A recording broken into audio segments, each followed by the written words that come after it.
আসসালামু আলাইকুম। আজকে চেষ্টা করেছি তালের বড়া পিঠাটা সহজভাবে আপনাদেরকে তৈরি করে দেখাতে। এই রেসিপিটা অনেকেই তৈরি করতে পারেন, তবে যারা পারেন না তারা আজকের এই ভিডিওটা পুরোপুরি দেখলেই আশা করছি আপনারাও বাড়িতে তৈরি করে ফেলতে পারবেন। আর যেহেতু তালের সিজন চলছে, তাই অনেক ধরনের তালে পিঠাই আমরা তৈরি করছি। ভাবলাম যে আজকে এই সহজ একটা বড়া পিঠা আপনাদের জন্য তৈরি করে দেখাই। এখানে দেখতে পাচ্ছেন আমি দুইটার মতো তাল নিয়েছি। এবার এই তালটাকে এভাবে আছাড় দিয়ে উপরে যে শক্ত অংশটা আছে সেটাকে ছাড়িয়ে নেব। তো প্রথমে যদি আপনার দেখেন যে না ছাড়াতে কষ্ট হচ্ছে, তাহলে আপনি আরও দুই তিনটা এভাবে ঝাঁকির মতো মানে একটু আছাড়ের মতন দিয়ে তারপরে তালের ওই অংশটাকে ছাড়িয়ে নিতে পারেন। আর এর সাথে সাথেই দেখতে পাচ্ছেন তালটাও কিন্তু ছিঁড়ে আসছে, মানে আমি তালটাকেও ভাগ করে নিচ্ছি। তো একটা তালে তিনটার মতো আটি হয়েছে। এবার এই আটিগুলোকে পৃথক করে উপরে যে ছোলা আছে সেই ছোলাটাকে এভাবে করে পরিষ্কার করে নেব। তো দেখতে পাচ্ছেন খুব সহজেই কিন্তু এটা আটির উপর থেকে ছুটে ছুটে আসছে। তো মাঝে মাঝে কিছু অংশ শক্ত থাকে, তো সেটাকে এভাবে জোরে টান দিয়ে তারপর আপনাদের ছিলতে হবে। তো এভাবে করে আমি বাকি তালের ছোলাগুলো ছাড়িয়ে নিচ্ছি।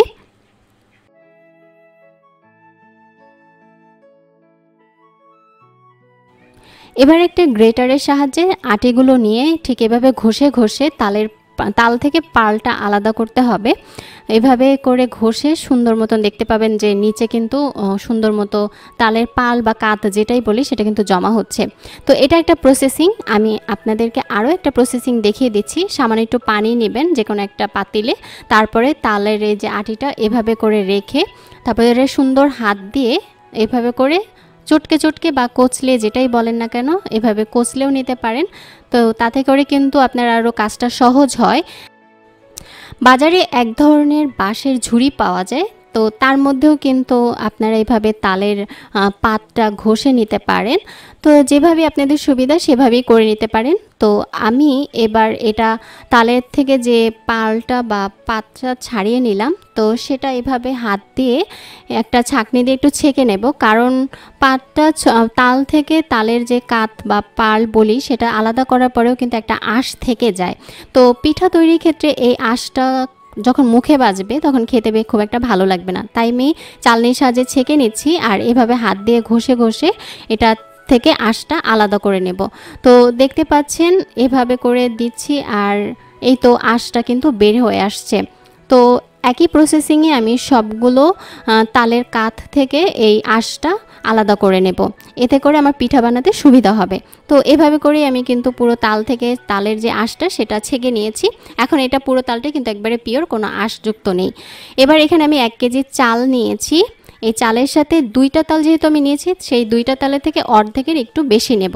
তারপরে দিয়ে দেব 1 কাপ আটা, তারপরে দিব চিনি 1 কাপ, এরপরে দিয়ে দেব হচ্ছে নারিকেল 1 কাপ, এরপরে দিচ্ছি হচ্ছে বেকিং পাউডার 1 চা চামচ, আর দেব সামান্য মতো লবণ, সেটা হচ্ছে আপনাদের স্বাদ অনুযায়ী। এরপর ভালো করে সবগুলো উপকরণ মিশিয়ে নেব। আর তাল থাকলে এখানে একটু মাছি আসবে। আমি অনেকক্ষণ ধরে চেষ্টা করছিলাম যে এই মাছিগুলো তাড়ানোর, বাট তালের গন্ধে ওরাও চলে আসতেছে। তো যাই হোক, খুব সুন্দর করে সব উপকরণের সাথে এই তালের বড়াটার যে খামিটা বলি সেটা ভালো করে মেখে নিতে হবে। তো দেখতে পাচ্ছেন খুব সুন্দর করে সবগুলো উপকরণ কিন্তু তালের এই খামির সাথে মিশে গেছে। এবার একটা কড়াইতে তেল গরম করতে দিয়ে তারপরে এভাবে হাত দিয়ে, আমি খুব বড়ও করব না আবার খুব ছোটও করব না, এইভাবে মাঝারি আকারের এরকম ছোট ছোট করে বলের মতো তৈরি করে নেব। এখানে খুব সুন্দর করে গোল করে যে দিতে হবে তা না, আপনার হাতের শেপ অনুযায়ী যেটা আপনার সুবিধা হয় সেইভাবেই কিন্তু আপনারা এটা তেলের মধ্যে দিতে পারেন। তো এক পাশ যখন একটু হালকা ব্রাউন কালার হয়ে যাবে তখন অপর পাশটাও আমি উল্টে দিচ্ছি। দেখতে পাচ্ছেন খুব সুন্দর কিন্তু একটা কালার আসছে। তালের কিন্তু নিজস্ব একটা খুব সুন্দর ঘ্রাণ আছে, যেটা সত্যি বেশ ভালো লাগার মতো। তো যখন দেখবেন যে দোনো পাশে এভাবে ব্রাউন কালার হয়ে যাবে তখন কিন্তু চুলা থেকে নামিয়ে নিতে হবে। তো আমি একটা একটা করে এভাবে উল্টে পাল্টে দিচ্ছি, জানি দোনো পাশে খুব সুন্দরভাবে ব্রাউন কালার হয়ে যায়। আর এটা কিন্তু বেশ উপরটা হবে মচমচে আর ভিতরটা কিন্তু নরম তুলতুলে হবে। তো ব্রাউন কালার করে ভাজার পরে এভাবে আমি একটা কলা পাতার উপর পিঠাগুলো তুলে নিচ্ছি। দেখতে কিন্তু বেশ লাগছে, তাই না? আর খুব সুন্দর, কিন্তু খেতে বেশ ভালো লাগবে আপনাদের যখন বাড়িতে এইভাবে তৈরি করবেন। তো এভাবে করেই আমি বাকি পিঠাগুলো বানিয়ে নেব।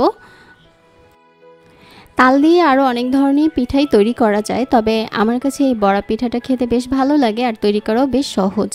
তো বিভিন্ন সিজনে বিভিন্ন ধরনের ফল পাওয়া যায় আর তা দিয়ে অনেক ধরনের পিঠাও তৈরি করা যায়। তবে তাল হচ্ছে তার মধ্যে অন্যতম। তালের অনেক ধরনের পিঠাই কিন্তু আমরা মা বোনেরা যারা বাসায় থাকে তারা কিন্তু তৈরি করে থাকে। তো যাই হোক, এইভাবে করেই কিন্তু আমি প্রত্যেকটা পিঠা উল্টে পাল্টে দিয়ে তারপর ভেজে নিচ্ছি। আরেকটা কথা এখানে বলতে ভুলে গেছি, যখন আপনি তালের এই ব্যাটারটা তৈরি করবেন তখন কিন্তু অবশ্যই খুব বেশি নরমও যাতে না হয়, আবার খুব বেশি শক্ত না হয় সেদিকে লক্ষ্য রাখবেন।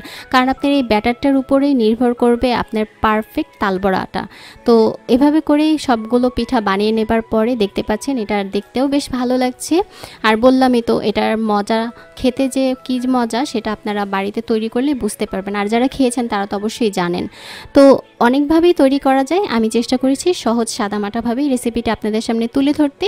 আশা করছি ভিডিওটি আপনাদের কাছে ভালো লেগেছে। দেখা হচ্ছে আগামীতে নতুন কোনো রেসিপি নিয়ে। সবাই ভালো থাকবেন, সুস্থ থাকবেন। আল্লাহ হাফেজ।